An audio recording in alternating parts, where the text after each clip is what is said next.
Hello, my friend. In this part, you'll understand why your brain stops taking your goals seriously and how to rebuild real self trust so change finally becomes possible. If you want to stop starting over and actually follow through this time, subscribe now so you don't miss the next parts. Point 3: From promises to proof, training self trust. And this is where real change begins with self trust. If you want your life to shift, you need to trust yourself, and your brain learns trust through evidence.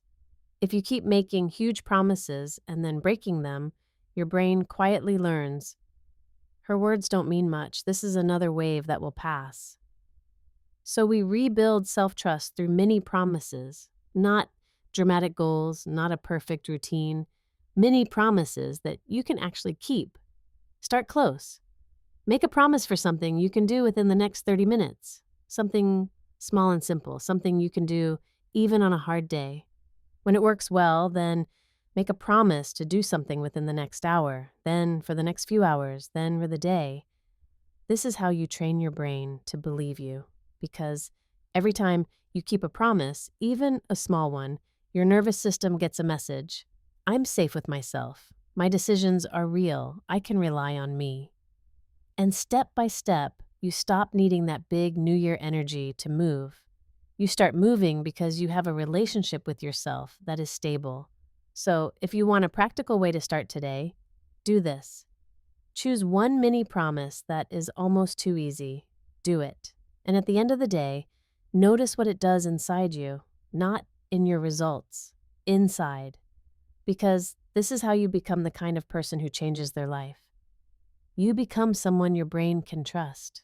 Point 4: Your brain grows best through interest and enjoyment. A lot of people carry quiet beliefs that shape their whole life. They don't always say them out loud, but they live from them.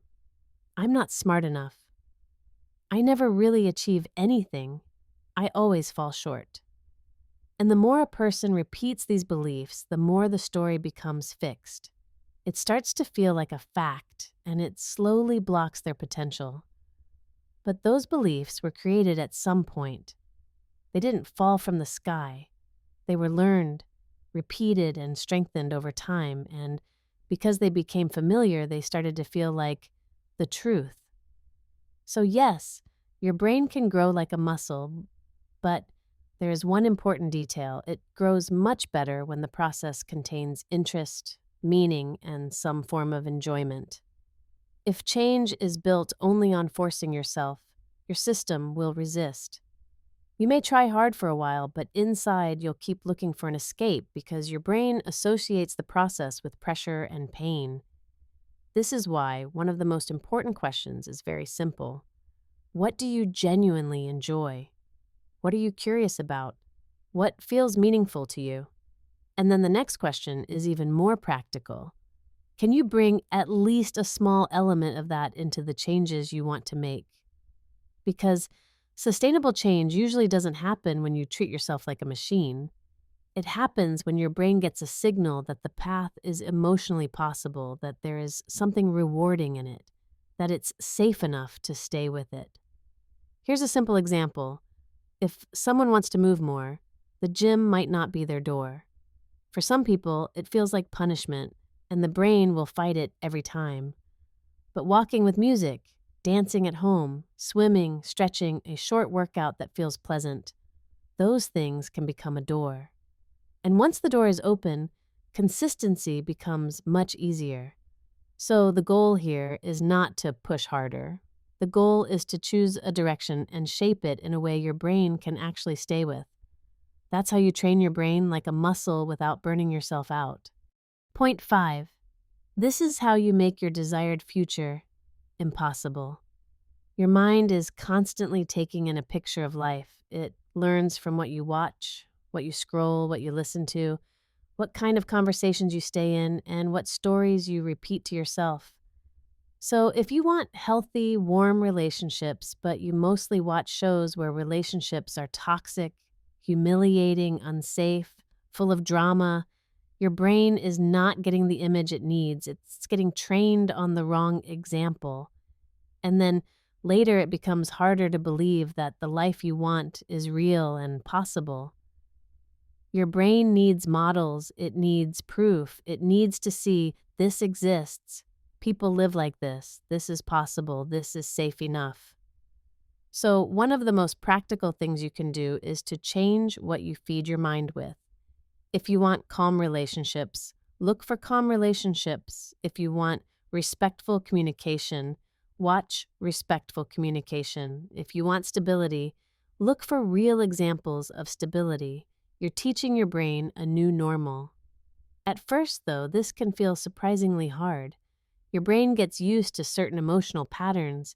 It gets used to the chemistry of stress. That's why many people crave drama, scary news, and intense stories. It feels familiar. And when you start changing your mental diet, the brain can protest. It wants to go back to what it knows. This is where it can feel like withdrawal. Your brain tries to pull you back into the old input, even if you know it's not good for you. And this is also where support can make the biggest difference. You can involve friends. You can make a clear agreement with someone you trust when you feel the urge to go back to the old habits, the drama, the endless news, the familiar series, you call them. You talk for a few minutes, you get grounded, you get support, and you choose again. Over time, the craving gets weaker and your new diet becomes natural. Your brain starts accepting a different picture of life, and you slowly begin to try on that image for yourself. And if you want, you can also watch my other video where I talk about how to support yourself and stay motivated while your brain pushes back. So this process feels lighter and more doable. In the next parts, we'll go deeper into the hidden mechanisms that keep you stuck. And I'll give you practical tools you can use immediately to change your inner settings and make progress feel easier and more natural. Tell me in the comments what you're trying to change right now and what keeps pulling you back. If you enjoyed this video, let me know this in the comments, give my video a like, and subscribe to my channel.